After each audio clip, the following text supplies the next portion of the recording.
Azamgarh. Samajwadi party ने प्रदेश सरकार पर पिछड़े, दलित और अल्पसंख्यक वर्गों के आरक्षण अधिकारों में कटौती करने का आरोप लगाते हुए कहा है कि भाजपा सरकार की नीतियां सामाजिक न्याय के खिलाफ हैं। पार्टी कार्यालय पर आयोजित प्रेस वार्ता में सपा नेताओं ने दावा किया कि प्रदेश के विभिन्न विभागों में हुई भर्तियों में आरक्षण नियमों का उल्लंघन किया गया है। सपा नेताओं ने कहा कि 22 विभागों में हुई 93,809 नियुक्तियों में 11,514 पदों पर आरक्षण की अनदेखी की गई है। उनका कहना था कि ये आंकड़े पार्टी के राष्ट्रीय अध्यक्ष अखिलेश यादव द्वारा जारी पीडीए आरक्षण घोटाला पुस्तक में दर्ज हैं। प्रेस वार्ता को संबोधित करते हुए नेताओं ने आरोप लगाया कि भाजपा सरकार के कार्यकाल में पिछड़ों और दलितों के संवैधानिक अधिकारों को कमजोर करने का प्रयास किया जा रहा है। उन्होंने कहा कि संविधान निर्माता डॉक्टर भीमराव अंबेडकर द्वारा सामाजिक न्याय के लिए आरक्षण की व्यवस्था की गई थी, लेकिन वर्तमान सरकार इसे समाप्त करने की दिशा में कार्य कर रही है। सपा नेताओं ने महंगाई, बेरोजगारी और आउटसोर्सिंग व्यवस्था को लेकर भी सरकार की आलोचना की। उनका आरोप था कि समूह ग और घ की नौकरियों को आउटसोर्सिंग के माध्यम से भरकर गरीब, पिछड़े, दलित और मुस्लिम वर्ग के युवाओं को स्थायी रोजगार से वंचित किया जा रहा है। पार्टी ने घोषणा की कि उसके विधायक, पदाधिकारी और कार्यकर्ता गांव-गांव जाकर लोगों को आरक्षण से जुड़े मुद्दों और सरकार की नीतियों के बारे में जानकारी देंगे। नेताओं ने दावा किया कि आगामी 2027 के विधानसभा चुनाव में सामाजिक न्याय, संविधान और लोकतंत्र के मुद्दों को जनता के बीच प्रमुखता से उठाया जाएगा। प्रेस वार्ता में जिलाध्यक्ष हवलदार यादव, पूर्व मंत्री एवं विधायक दुर्गा प्रसाद यादव, एमएलसी शाह आलम गुड्डू जमाली, विधायक doctor Sangram Yadav, Nafees Ahmad, doctor M Singh Patel, Jairam Singh Patel, Ajit Kumar Rao, Lallan Chauhan, Babita Chauhan, Devnath Sahu, Kunal Maurya, G S Priyadarshi, Santosh Kumar Gautam, Vivek Singh, Vineet Rai, Dinesh Vishwakarma, engineer Abhishek Yadav, जिला पंचायत सदस्य पप्पू यादव, हंसराज, प्रदीप यादव सहित बड़ी संख्या में पार्टी पदाधिकारी एवं कार्यकर्ता मौजूद रहे। अनुकंपा पर रख लिया गया, वह आरक्षण का पद था, पिछड़े दलितों का पद था। अच्छा, ये तो हो गया ना।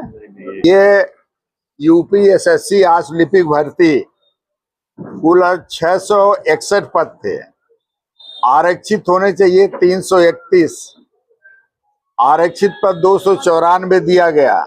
37 पदों की लूट करके दूसरे वर्ग को दे दिया गया।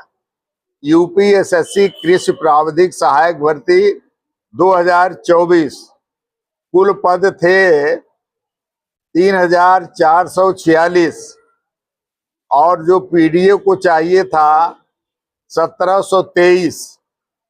पीडीए के 434 पदों की लूट करके सामान्य लोगों को बांट दिया गया। ये जो था अभी ये आंकड़ा था, अभी अन्य विभागों के आंकड़े आप पढ़िए विश्वकर्मा जी, आप देखिए, आप सुनते जाइए।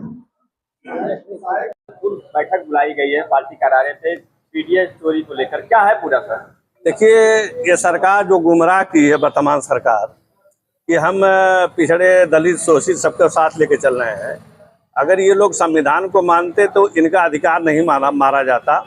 जितना भी आरक्षण था उसमें ओबीसी, एससी की जगह पर उनका अधिकार मार के सामान्य जाति के लोगों को भर दिया गया। उसी संबंध में यहाँ प्रेस कॉन्फ्रेंस थी और माननीय जिला अध्यक्ष जी ने सबसे पर्चा देके पढ़वाया, जिसे मुझे मिला था लेखपाल भर्ती 2025 की 3,997 होना चाहिए था, 3,037 हुआ है। 960 पद जो है सामान्य जाति के लोगों को भर दिया गया। तो ये उजागर होना चाहिए। लोग जो गुमराह है, खाली बीजेपी के नाम पे मस्ती में है, उनको बता देना है कि एससी एसटी आपका अधिकार ये लोग छीन रहे हैं। मुझे लूट करने का काम किया है, तो आने वाले दिनों में इनकी पता लग जाएगा। इस तरह से हम लोगों ने बराबर विधानसभा में आवाज उठी है, उसी तरह से आने वाले दिनों में भी ये जितने लोग इसमें लिप्त हैं उनके ऊपर मजबूती कार्रवाई होने का काम सरकार करे। बहुत बहुत जयवारी साहब बैठ के कर ले, नहीं खड़े होने में जो सभी साथियों ने खड़े होकर किया तो अच्छा नहीं लगा। आदरणीय अध्यक्ष जी और हमारे साथ मौजूद हमारे सभी साथी, माननीय विधायकगण और पत्रकार साथी, कार्यकर्ताएं, माताएं, बहनें, आप सब लोगों को नमस्कार। बात आरक्षण पे हो रही है। और आरक्षण में हुए करप्शन, उसकी लूट पे होंगे। अब चूंकि आदरणीय अध्यक्ष जी ने डिटेल में उस बात को रखा और हमारे साथियों ने रखा, तो मैं उसमें नहीं जाना चाहता। अपने आप को आदरणीय अध्यक्ष जी और अपने राष्ट्रीय अध्यक्ष जी ने भी इस पर, चूँकि वहाँ पे मीटिंग किया था, हम लोग उसमें थे और हमारे जितने साथी बैठे हुए पीछे, उन सब लोगों ने जो बात कही, मैं उनके साथ अपने को संबद्ध करता हूँ।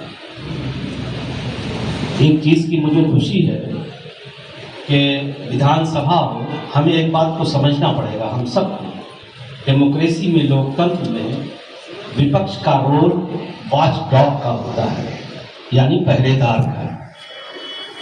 Samajwadi party being opposition party, विपक्ष की पार्टी होने के नाते अपना रोल पूरी ईमानदारी के साथ, चाहे वो विधानसभा हो, विधान परिषद हो, प्रदेश की सड़कें हों, हर जगह वो निभा रहे हैं और जिम्मेदारी से निभा रहे हैं।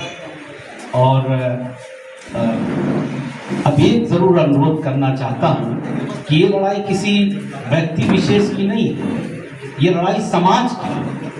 आज हो सकता है किसी को लगता हो कि यार, तो ये लूट के ऊपर ये उम्मीद लगा के बैठे थे पीड़ित समाज के लोग कि अब इस संविधान की ताकत से जो हमारे साथ अन्याय, अत्याचार, लूट हुई है वो बंद होगी।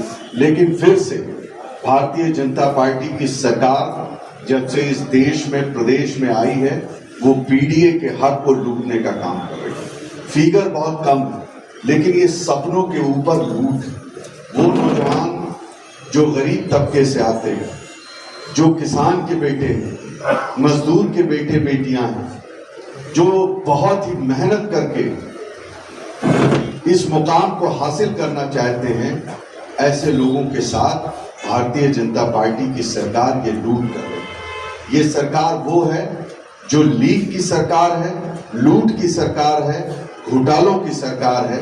फिर से मैं आपके माध्यम से जो पूरे मुल्क के अंदर पीड़ित समाज के लिए और इस भ्रष्टाचारी आताताई सरकार के खिलाफ मजबूती से लड़ने का काम कर रहे हैं माननीय अखिलेश यादव जी का धन्यवाद देते हुए आप सब से निवेदन करूंगा कि ये जो सपनों की लूट है, जो ख्वाबों की लूट है, इस महत्वपूर्ण बैठक बुलाया गया है, पीडीए घोटाला है, क्या है सर पूरा मामला, अपना परिचय बताते हुए।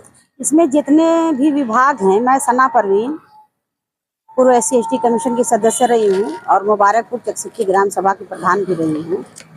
और आज जो समाजवादी पार्टी आजमगढ़ कार्यालय पे बैठक माननीय जिलाध्यक्ष जी के माध्यम से बुलाई गई थी, उसमें ये जब सरकार, डबल इंजन की सरकार जब से आई है और उन्होंने पिछड़े समाज के लोगों के हक और अधिकारों का जो हनन किया है और तमाम जितनी भी नौकरियां, जितने भी विभाग की नौकरियां मिली हुई हैं, जो उनके हक और अधिकार थे, उसमें से सभी में कटौती की गई। जैसे 240 अगर है तो उसमें उनको जो है 200 ही नौकरी मिली, अगर जहाँ जो है 600 है तो वहाँ उनको 400 मिली। तो पिछड़े समाज के लोगों के साथ हमेशा ये सरकार जुल्म, अत्याचार और उनके अधिकारों का हनन करती चली आ रही है। लेकिन माननीय राष्ट्रीय अध्यक्ष अखिलेश यादव जी ने कहा है कि 2027 में हम आएंगे और जैसे ही हम आएंगे, हम इनके अधिकारों का भरपूर जो है, इनको हम हिम्मत, हौसला, हक और अधिकार देने का काम करेंगे और इनके हक अधिकार की लड़ाई 2027 तक हम लोग बड़ी दमदारी से लड़ने का काम करेंगे।